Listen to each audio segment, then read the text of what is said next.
I got so much motherfucking design on right now. Break it down, bring it back, make it clap. I got 3 old thoughts, new block, where that day. Bitches on my line, and you know. Assalamualaikum warahmatullahi wabarakatuh. Alhamdulillahirrabbilalamin. Wassalatu wassalamu ala asrofil anbiya'i wal mursalin wa ala alihi wa sahbihi ajmain. Amma ba'du. Pertama-tama, marilah kita panjatkan puja dan puji syukur kita atas kehadirat Allah Subhanahu wa Ta'ala yang telah melimpahkan rahmatnya sehingga kita dapat berkumpul pada kultum kali ini. Di sini, saya akan membawakan kultum bertemakan dengan tokoh Aisyah, yaitu Siti Bariyah. Siti Bariyah lahir di Kampung Kauman, Yogyakarta pada tahun 1325 Hijriah atau 1906 Masehi dan wafat pada tahun 1931 Masehi. Siti Bariyah merupakan anak dari Raden Kaji Lurah Hashim Ismail yang merupakan seorang santri abdi dalem yang bertugas di bidang keagamaan di Keraton Yogyakarta pada masa pemerintahan Sultan Hamengkubuwono ke-8. Sekaligus sebagai penggerak moto penggerak dari reformasi Islam yang didirikan oleh Kiai Haji Ahmad Dahlan. Siti Bariyah menikah dengan Muhammad Wasim yang merupakan anggota atau keturunan dari Kauman. Melalui pernikahannya dengan Muhammad Wasim, Siti Bariyah dikaruniai 3 orang anak, yaitu Siti Antaro, Ihnaton, dan Fuad Arifin. Siti Bariyah meninggal sesaat setelah melahirkan anak ketiganya, yaitu Fuad Arifin pada tahun 1931. Siti Bariyah memang meninggal pada usia yang relatif muda, namun namanya tercatat dalam tinta emas bahwa beliau merupakan ketua dari Aisyah pertama. Selain itu, Siti Bariyah juga memiliki peranan penting dalam mengembangkan dan memajukan kaum perempuan, khususnya yang terlibat dalam organisasi Aisyah dan perempuan yang ada di Kampung Kauman, Yogyakarta. Sejak awal, Siti Bariyah aktif dalam Sapatrisna yang merupakan cikal bakal berdirinya dari Aisyah. Selain dari Sapatrisna, beliau juga berhasil tamat dari Neutral Magic School yang dipercaya memiliki pemikiran modern dalam mengembangkan Aisyah. Di antara santri-santri dari Kiai Haji Ahmad Dahlan, Siti Bariyah lah yang paling sering diajak bertabligh ke kantor-kantor pusat dan ke sekolah-sekolah umum, yang mana beliau memang dikenal memiliki kemampuan melebihi santri-santri dari Kiai Haji Ahmad Dahlan lain, yang pada saat itu Siti Bariyah mampu menguasai bahasa Belanda dan Melayu. Beliau juga bertugas dalam menerjemahkan ayat-ayat Al-Quran yang dibacakan oleh teman-temannya. Bentuk-bentuk kiprah dari Siti Bariyah pada bidang agama, salah satunya adalah kegiatan tabligh, yang mana pada organisasi Aisyah, guru tabligh atau yang bertabligh adalah kaum perempuan, yang khususnya itu dari kalangan istri. Salah satu pengurus dari Aisyah yang terlibat mengurusi dari tabligh adalah Siti Bariyah. Kelahiran tabligh sendiri merupakan upaya yang dilakukan dari Kiai Haji Ahmad Dahlan guna mencegah terjadinya pengaruh tahayul, bid'ah, dan khurafat yang pada saat itu memang sudah banyak menyebar di wilayah Indonesia. Selain berkiprah dalam kegiatan bertabligh, Siti Bariyah juga memberikan penafsiran terhadap rumusan tujuan dari Muhammadiyah.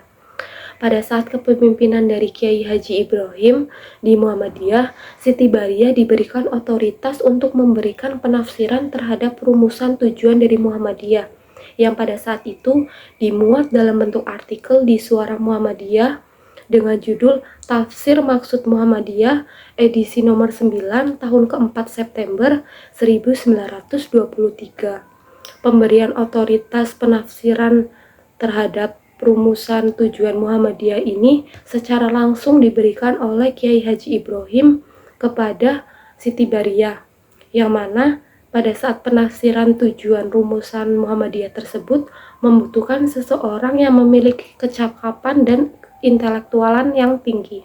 Dalam bidang sosial, Siti Bariyah merintis majalah Suara Aisyah yang merupakan majalah milik Aisyah yang pertama kali terbit pada tahun 1926. Majalah tersebut dirintis oleh pengurus Aisyah yang salah satunya adalah Siti Bariyah. Siti Bariyah dalam hal tersebut bertugas sebagai ketua atau pemimpin redaksi bersamaan dengan Siti Wakirah, Siti Hajinah, dan Siti Warjidah. Secara umum, Siti Baria bertanggung jawab terhadap isi redaksi penerbitan, kualitas dari produk penerbitan, memimpin rapat redaksi, dan juga memberikan arahan kepada semua tim redaksi tentang berita yang akan dimuat pada setiap edisinya. Selanjutnya adalah mendirikan Siswa Praja Wanita. Ketika Aisyah di bawah kepemimpinan Siti Baria, didirikanlah sebuah wadah atau wahana untuk menjalin persatuan di antara anak bangsa yang diberi nama Siswa Praja Wanita. Siswa Praja Wanita sendiri lahir karena adanya suatu kesadaran religius yang positif tentang masa depan dan kelangsungan cita-cita dari Aisyah dan Muhammadiyah. Melalui dari Siswa Praja Wanita, Aisyah berusaha untuk menanamkan dan mensosialisasikan gerakan amar ma'ruf nahi mungkar, memberantas tahayul, bid'ah, dan khurafat, dan juga membangun akhlakul karimah di kalangan generasi muda Islam. Selain merintis dari majalah Suara Aisyah dan mendirikan Siswa Praja Wanita, Siti Baria juga memprakarsai terbentuknya federasi organisasi-organisasi perempuan.